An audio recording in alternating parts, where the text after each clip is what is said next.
Screen to come on. It's a great pleasure and honor to be here. Thank you to the organizers for having me, and more than that, for organizing such a wonderful event. I'm really standing in for Senator Mushahid Hussain, who unfortunately can't be with us, and those are very big shoes to fill. So I will not even try to fill those shoes. I will use my few minutes to talk about the idea of human development and of human security, but by using a framework that we've actually heard a lot about. And I've been very pleasantly surprised that we've heard so much about it in the last 2 days, which is climate change, which is the area that I work on. And if you allow me to be a little mischievous, I wondered whether we've heard about it because we all really believe that this is the most critical issue, or we've heard about it because it has now become the flavor of the times. And every country and every government in the US and the UK and the Russians and Pakistanis have to speak something about it. I say that somewhat facetiously, but only somewhat facetiously. But I'll use this as an academic to say something about the idea of human development. In the few minutes that I have, I want to raise 3 questions. I hope people can see the screens and read through them. I want to raise 3 questions. I promise not to answer any one of them, because then we'll have nothing to speak about in the Q&A. But they're also the type of questions that are really sort of broader and worth thinking about. And the first of those questions really is, what is the climate telling us about insecurity? I have worked my entire life for nearly 30 years now, since the 1992 Earth Summit, on climate policy. And I'm now less and less interested on what climate policy and climate diplomats and climate governments are telling me, and much more interested on what the climate itself is saying. And I want to talk about that in terms of security. I want to raise the question and have us think about this issue of human security, including on climate. It is very fashionable for people like me to want to make their issue a security issue. But अगर सब कुछ security है, तो फिर तो कुछ भी security नहीं है. If everything is a security issue, then what is security? And I want to sort of help you to help me think about what makes an issue a security issue. In some ways, let me put my blunt argument, Brigadier Saab, up front. We confuse security issues with military issues. Military issues happen to be security issues, but those are not the same thing, and let me at least try to open that proposition. And the third question that I want to raise is, what does security mean in what I call the age of adaptation? Age of adaptation is the name of my forthcoming book, but more than that, it is something for the last 6 or 7 years I've been arguing that we now live in what I call the age of adaptation. Adaptation here means climate adaptation. Adaptation essentially means, in climate there are 2 key terms. Mitigation is, what do you do to stop the problem from happening? Emissions. Adaptation is, what do you do when the problem happens? You adapt. We are actually very good as a species at adapting. It rains, we get an umbrella. It is warm, we put on a sweater, right? COVID, we put on a mask. All of that is adaptation. But every adaptation has a cost. And if you fail to mitigate, the costs go up, and that's where the security argument comes. So let me put that. I do have a number of ideas, so I'll rush through this, and because we have some really fascinating and wonderful people coming after me. I want to tell you a story. It's a story of insecurity, and I'll tell it to you in one framework, in 7 failures, and in a crisis waiting to happen. Some of you have seen some of these slides, but even if you have, the slides might be older, the argument is not. I'll start this with, what I did during COVID, like all of you. I spent a lot of time on Zoom. Allah beda ghar kare Zoom ka. It's not a good thing. But I spent a lot of time on Zoom. And one of the things that I ended up Zoom, and you see the headline there, 2020, a year like no other. When the crisis kind of started, I also happened to be, apart from Dean, head of a research institute at BU. And it's a research institute on study of the future. So we thought we'll ask a few smart people. This is March of 20. We thought we'll ask a few smart people what they think the world after COVID will look like. We thought, the crisis is going to be 6-7 months. We'll ask 8, 9, 10 very smart people. It's a good idea. Well, before we knew it, we had 101 interviews, on each 5 minutes long, released on YouTube. Between them, they got about 2 million views or so on and so forth. They included about 8 or 9 Nobel winners. They included the Prime Minister of Italy. They included the head of the Labour Party in the UK. They had included the President's Chief of Staff in the US. They included lots and lots of really interesting people. And we asked them only one question. And the question was, in your area of expertise, what does the world after COVID look like? Right? So these are really smart people. And I'm going to give a different talk in Islamabad next week about that project. I just wanted to show you one little clip of some of the things we heard. But here is, Ambassador Tahmina, here is the thing. 101 interviews, top scholars on everything. The single most mentioned topic on what the world looks like after COVID was climate change. The second most mentioned topic was China. So I'm not going to show you the climate change ideas, but what they were saying about the shape of world politics, because that's what your conference is about. I've never seen a period in which the degree of uncertainty as to what the world will look like politically is greater than it is today. What COVID-19 has done is to confirm the long-term trend of the return of Asia. Human society and history tends to pick up on 3 or 4 different topics that affect us all. One is disease, it's part of our global history. One is on climate, one is natural resources, and one is on demographics. So right now, China sits in the middle of all of those kinds of questions. COVID-19 really revealed, I think, a number of uncomfortable truths about the United States and China and their relationship. Underlying fundamental structural lucidity and rivalry, in which a rapidly rising China is seriously threatening to displace the U.S. Security. The EU is in a very bad neighborhood, and that also links to the migrant and refugee crisis. One of the effects that we see is fear of migrants ramping up. I have been surprised how suddenly we are now concerned more about how many masks a country has as opposed to how much oil or energy. There should be a conversation about what should be the definition of national security in the 21st century. I think for the United States, alliances become more important. NATO becomes more important. It's very clear that because of COVID, the United States is going to leave the Middle East. We have to expect that some governments in the Middle East will fall. Already, we've seen a number of African countries that have suspended elections. And I can promise you, I can guarantee you that there will be many more countries in 2020 that do suspend their elections. This US election is the most important exercise of the democratic franchise anywhere in the world, I would say, for the last 90 years at least. It's embarrassing how terribly America has addressed this problem. I think it's very important for the next president of the United States to really try to heal what has happened to our country. The world after COVID is going to look an awful lot like the world before COVID. I showed you those clips. Mostly they reaffirm what you've been hearing here the last 2 days, but the interesting thing to note is these were done March, April, May, June of last year, which looks like a really long time ago, right? And it was interesting what they were saying. It was even more interesting what they were not saying. And this is the context in which the climate question comes. Because here is how I want to contextualize it. That came too early, but here is how I want to contextualize it.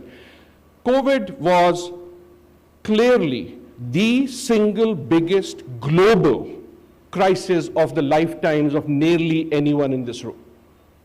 It may not be the biggest crisis, but it was clearly the biggest global crisis. And what we did in response to that ought to be an indicator of how we will or will not deal with other global crises such as climate change, right? So now while I was doing this, let me show you what else was happening in the world. You saw this in your newspapers, but you may not have noticed it. So, हम बड़ी बड़ी बात करते हैं कि 2020 was a year like no others. Yes, it was a year like no other because we were on Zoom, but it was a year like no other in other ways too. It started in January. January 2020 was the hottest January ever. February was the second hottest February ever recorded ever since we have kept records. March, second hottest March ever. इस वक्त तक हमने attention pay करनी छोड़ दी थी. इस वक्त तक you were not even retweeting this because this had become the new normal. April, second hottest April ever. May, hottest May ever. Just think about what I'm saying here. June, hottest June ever. Right? Note what I'm doing. I'm not telling you what happens in 2050. I don't care what happens in 2050. I'm dead. I'm telling you what happened in 2020. Second hottest July ever. You see the pattern. Second hottest August, hottest September, hottest October ever recorded since we've recorded temperatures. Hottest November. December में थोड़ी सी छुट्टी मिल गई थी, 8वें number पे आ गए थे. I can go into 2021. Let me not accept to say that the July that just ended was the hottest any month ever since we have kept records. What's the point? The point I'm making is this is the age of adaptation. Climate change is no longer a future issue. Diplomats who talk as if it's a future issue, lie. Politicians who talk as if it's a future issue, lie. Academics who talk as if it's a future issue, lie. You only have to live in Karachi to know that climate change is real. You have to live in Lahore or try to drive to Lahore to know that it is real, right? And that's the point of the age of adaptation, that the age of adaptation is in fact here. By my estimations, about 2.5 billion people in the world, about 110 million Pakistanis included in them, are facing climate impacts now. This is not a future issue, this is a current issue for them. Now, before I go into that, you all have heard about Paris. I won't spend too much time about this, the Paris Agreement and the negotiations and so on and so forth. I want to highlight just two numbers before we come back to this. Two big numbers came out of Paris. I'm not a big fan of Paris. I wish it succeeded, but I don't think it will. One big number came out was this number. मैं अपने students को दिखाता हूँ and I ask them, यार ये सिफरे कितने हैं? What is this number? Because most of us haven't seen a number this big. That's 100 billion. That's what 100 billion looks like. No one believed that 100 billion would be spent at that time, and it hasn't. Countries promised it because अगर आपने promise करनी है तो make it so big. Right? If you're going to make a false promise, at least make it so big that it is impressive at the time. Right? That was the number. That didn't happen, but hold on to that number because that number in a few minutes will become smaller. The other number is the one that you've heard of. I won't spend too much time because I don't have it, but this is a very important number. The science number was 1.5 to 2 degrees centigrade. 1.5 degrees centigrade and a really bad thing start happening to a lot of people, including about half of Pakistan. All of Vanuatu, 2/3 of Bangladesh, including to most poor people. At 1.5 degree change, really bad things happen. At 2, even worse things happen. At this point, the science is telling you there is nearly no way, no how. No matter what China says, no matter what the US says, no matter what Glasgow says, there is nearly impossible to meet 1.5. And it is probably also not possible to meet 2. That means we'll have to adapt at a higher and higher level. We will survive, we'll survive. Now, to make my point, this is a real issue. This is how my talk is different from most talks on climate change. Most talks on climate change tell you what will happen in the future. As I said, I'm not interested in that. Here is where the world's climate is. I hope you can see those lines.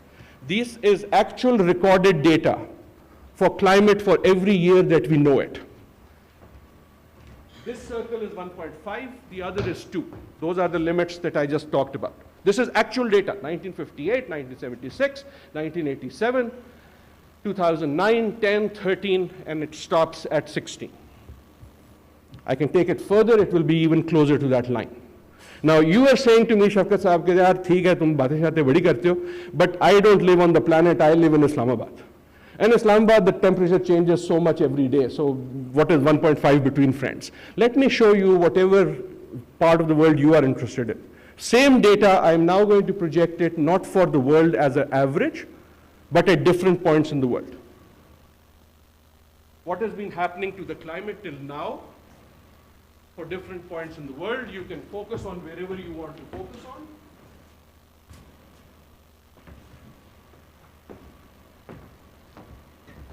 Again, this is not future data, this is not a projection, this is not a prediction. This is simply what has been reported in your newspapers everywhere in the world every day. Right? This, to me, is the age of adaptation. Now, again, before I move to the security, which I want to move very fast, you say, okay, 1.5 is fine, but 1.5 to subah aur sham mein ho jata. Right? But that is weather. What happens between 1.5, 1.5 difference on a global level? What it means is, and again, without reading into all the details, what it means is, Brigadier Saab, the 25-year flood has already become a 17-year flood, and it becomes a 5-year flood. The drought that is supposed to come on average every 30 years has not left Thar for the last 9 years. Right? That's what 0.5 starts doing. What does that do to military readiness?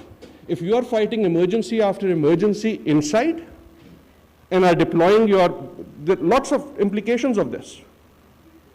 That means you are not doing things elsewhere. Right? There is a reason why all across the world militaries are used in emergencies, and I'll come to that in a minute, because they have the ability for it. Now you increase the emergencies, you reduce the readiness for other things, and then you go back to what I was saying about all the other threats. So without going into this, let me come to the future shock as I start wrapping this up, and this idea of security that I had promised I'd talk about. So some frontline insecurities for countries like Pakistan in the age of adaptation. Now you notice that I use the word insecurity. In 2010, I did a book on human security, and the argument we made was that security is actually not important. Insecurity is important. Every nation worries about security when they become insecure. On 9/11, America was worried about security. On 9/10, it really wasn't. Right? Something makes you insecure, and you become worried about security. Right? So the conceptual framework we made, I'm sorry, I'm a social scientist, so this is only for Humma Bakai. This is a 2x2, Humayar wale log jo karte hain. So we looked at the literature on security and insecurity, and we said essentially, people who talk about security essentially talk about two things. One, they talk about where the insecurity is coming from. What is making me insecure? I come and hit you, violence. That's clearly insecurity, right? So one end. But I can make you insecure without hitting you through social disruption. COVID, financial crisis, right? So insecurity can come because of violence, but it can also come because of social disruption. On the second axis, is it coming at the state level or is it coming at the society level, right? And the simple 2x2 framework, and this is really the thing that I'm saying we should look at when we think about these insecurities. If you are talking state violence, you are clearly talking about war, right? We talked a lot about war. That is clearly a security issue. No one is saying it's not, right?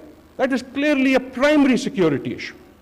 But we know that even in times of war, far greater insecurity happens at the society level through violence. More people die of that, right? And that is the face of insecurity that comes through civil strife. Here is where people like me start populating this. When you have state level social disruption, insecurity comes through institutional failure. That institutional failure, we've heard many times, boils over into anger, especially youth anger. Anger boils over into violence, right? And I've put that load shedding picture there because it is insecurity. It challenges my livelihood. And when you have social disruption at the society level, that is the trigger of human development. Now, this is not to say that one of these is more important than the other. This is to say, if you are honest about security, then you ought to be interested in all of these securities, and not one.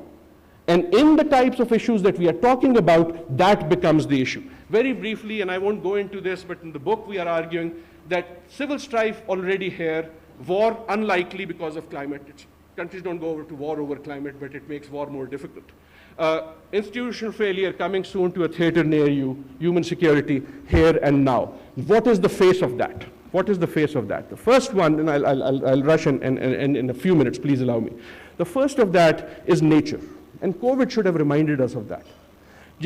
When you think of nature and climate, you usually think of that picture about an ice sheet, and on that top of that is a polar bear. That's the wrong picture. That picture makes you think as if the polar bear is waiting for you to come and save it. I have spoken to a few polar bears. They don't believe you're going to save them. They have no faith in you or me. Nature does not wait for to be saved. Nature hits back. Nature hits back. What does that mean in climate? In fact, a better picture than that is this one. Everyone who's a Pakistani should be very familiar with this beautiful young chap.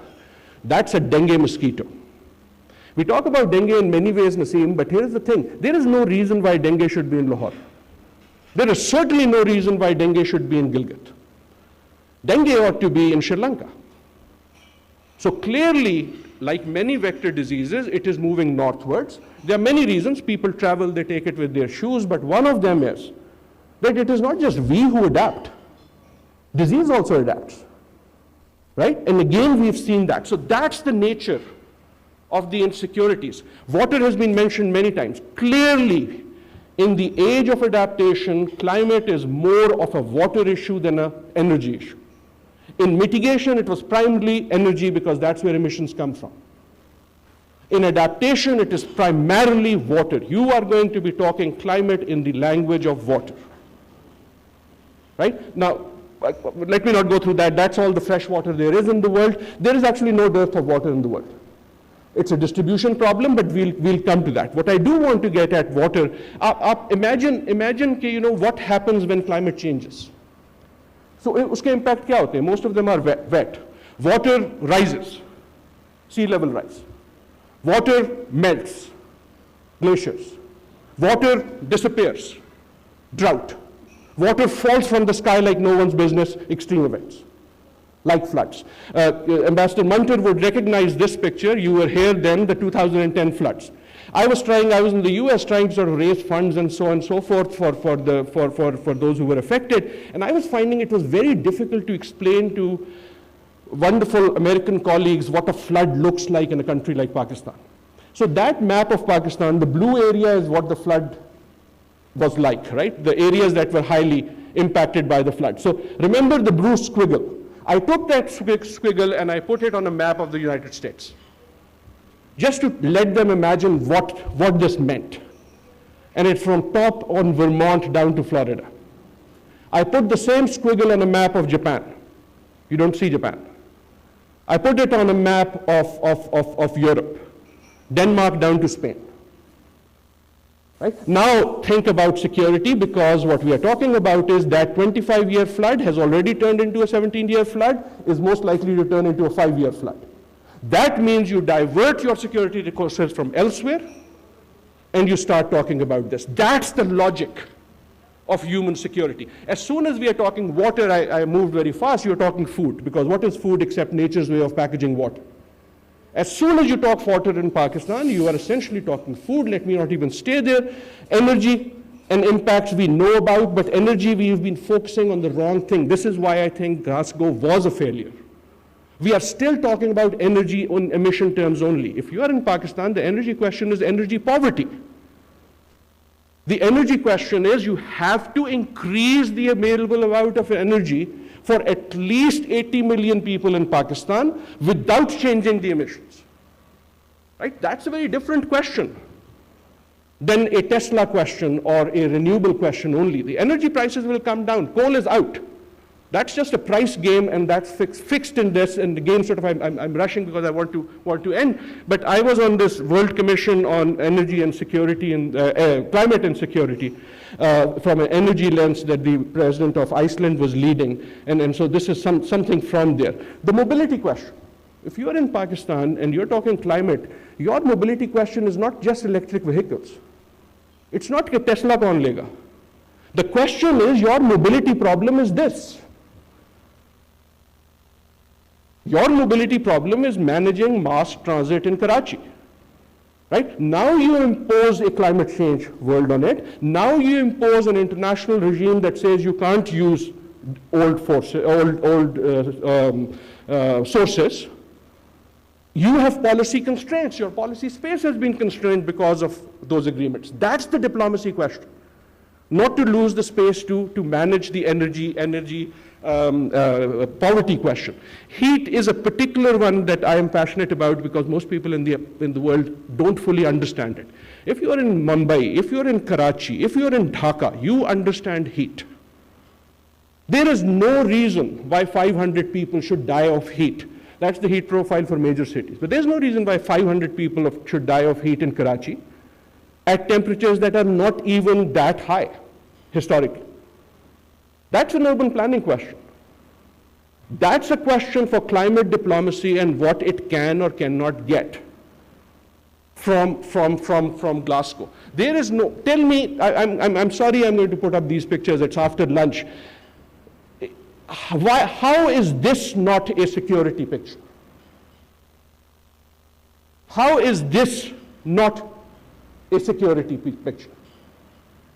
If 500 Pakistanis were killed by an enemy, how is that less important than it being killed by heat that was entirely avoidable through policy measures? If you allow me, many years ago I had done another book on South Asia and human security, and one of the things we did at that point, Pakistan was about 60 years old. So in 60 years of warfare between India and Pakistan, I'm going to say something strong, but it's not political at all. 60 years at that point of constant war between India and Pakistan. Total number of Indians killed by the Pakistan side. 60 years of war, total number of Indians killed by the Pakistan side was less than the number of Indians killed by dirty water in the city of New Delhi in 1 year alone. Exactly the same number is true on the Pakistan side for Karachi. The security question is the following. What is the difference between someone who dies at the wrong end of a gun and someone who dies at the wrong end of a tap? That's the human security question. If you are the mother of that child, your child is no less dead. Utna hi shaheed hai. I apologize. I hope I'm not crossing any lines here. But here is the question, whether you are India, whether you are Pakistan, whether you are anyone else, that there are these other security questions. We as you as journalists, I as academics, we as policymakers, somehow treat one of those deaths as a very different death. Right? And that's where the world has moved, because the sovereignty has moved to people. This is a security picture. A mass grave. How is a mass grave because of heat? This is from Karachi. I'm not making this up. That's a security picture. Right? So there are, the thing is, there are also opportunities in this. Last point on this, on refugees. One of the biggest things that climate and security people are now focusing on is that we are already seeing significant migration because of climate. Now, when we think of refugees, we think of pictures like this. Something bad happens and lots of people move to a camp. That's not how most climate migration happens. Climate migration usually is like economic migration. Right? You lose your livelihood, you move somewhere else. You're seeing that in Bangladesh and the Sundarbans and so on and so forth. But I hope people can see this picture. It's an old one. This is in Africa, a place called the Parrot's Beak. The Parrot's Beak, this is Guinea, this is Sierra Leone. The date is January 6, 1974. I hope people can see the color right here. January 6, 1974. Let me fast forward that picture. December 19, 1999. What happened? I actually think APRI should do a study on the Pakistan-Afghanistan border where something similar has happened. Why did it turn light green? Because people don't like war. So people moved. The war was where? It was in Sierra Leone. And that's where the pressures came. Right? So security starts becoming entwined with this in very, very real ways. I'm sorry, this is the actual last slide. How many people have been to Atabad Lake? Very good. Achhi hai yaar? Is it nice? Most amazing place you've seen. Atabad Lake is beautiful. Right? We love when the Goras come and take pictures at Atabad Lake, because Pakistan is a beautiful country and Atabad Lake is a beautiful place. Here is the problem with Atabad Lake. Till 2010, there was no Atabad Lake. Till 2010, there was a village. The village was called Atabad. And then there was a landslide. This wasn't about climate change, but it was a natural disaster. And the village disappeared. And instead of that came Atabad Lake. Now, if an enemy country comes and one of your villages disappear, what would be your national reaction? Our national reaction is taking selfies. I understand, tourism hota hai, sab kuch hota hai. But that is the security challenge, right? The problem with climate as a security challenge is the same as with many others. You don't know who the enemy is. And without an enemy, security problems become much more difficult. On the other hand, the benefits are very, very great, and that's where we should be focusing. As I end on COVID, how does this relate to COVID? We've just gone through this crisis of COVID. What have we learned that might be useful for climate? I think we learned three things. The first, we learned about multilateralism. It failed. You get the first biggest global crisis of your life, and multilateralism is dead. Right? Close my borders. I'm not giving you ventilators. I'm not sharing vaccines. Don't you ever come to my country. Right? Second, science. Science is a good story. It is amazing. No one assumed that in 8 months we will have a vaccine that would work. Right? So listen to the science, but we listen too late. And money. Money is the amazing part. Remember the 100 billion, how big it looked? Suddenly, and this General Sahab, is what makes a security issue in my view. Security issue is essentially any issue that is considered existential. Military or now, if societies think the issue is existential, my existence is threatened, then it changes as a policy issue because no one asks the question, how much will it cost? That is why all across the world, security issues do not spend time on costs. Because if my life is threatened, why should I? I will first save my life and then figure out the cost. That is what makes security issues conceptually different. And what I'm saying is that is where security is changing. Remember the 100 billion and how big it looked? In the US where I live, we found that you can find $1 trillion in 1 week. You can spend $1 trillion in 9 days because society actually believed it was existential in ways that it doesn't yet believe climate change is existential. Hina this morning pointed out certain numbers. Remember how big this number looked? Afghanistan, I think this is the part that many of my Pakistani friends don't really get. It's not really a big number. This is 2.26 trillion. वो आपके मेरे लिए बड़ा number है. That's not a very big number. I'll tell you what a big number is. This is the number, 6.25 trillion. This is the actual emergency amount passed by Congress. I'm not talking the impact on society. I'm not talking the impact on the economy. I'm talking those checks that have been sent out.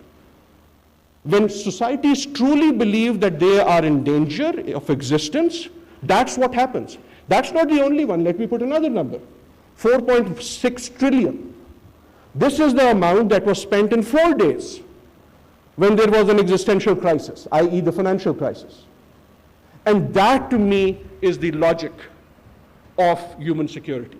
As I end this time, it really is. What does this mean? Let me leave you with 5 headlines of what this might mean in the age of adaptation, not only for climate, but for other things. First, we need to move from a reactive posture to a preventative posture. That's how these security issues are different.